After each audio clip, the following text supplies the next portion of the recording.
Mamita, ano po ba ang mga gamit sa paglalaba? Sa paglalaba, meron naman tayong washing machine, pero pwede rin gamitin ang tabla, badya, palo-palo, escoba, sunrocks, powder, pipet, hanger. Ano po? Okay, yun lang. Ano namang gamit sa pananahe?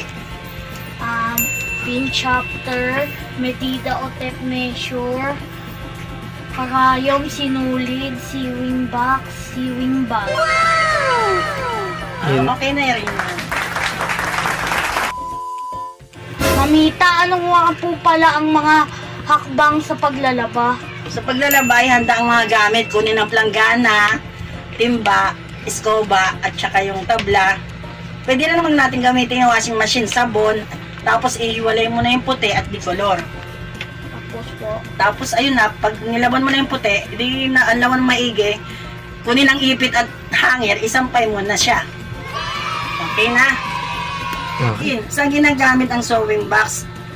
Sinulid, medida at pin chopper. ang sewing box po ay lalagyan ng mga kagamitan sa pananahe. Ang medida po ay sinusukat kung ano ba ang tatahin ng sukat. Ang pin chopper po ay lalagyan ng tusukan ng karayom.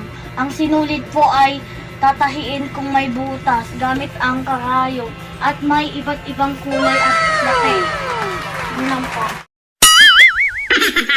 Mamita, ano ang mga hakbang sa paglalaba? Sa paglalaba naman, ang kailangan, di ba, planggana, lalagyan ng tubig, iskubahin ng maigi. Ang damit.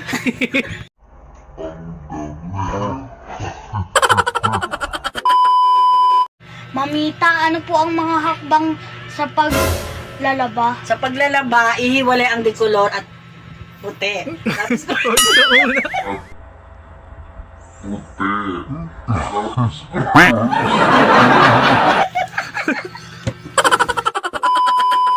Maminta, Maminta. Maminta.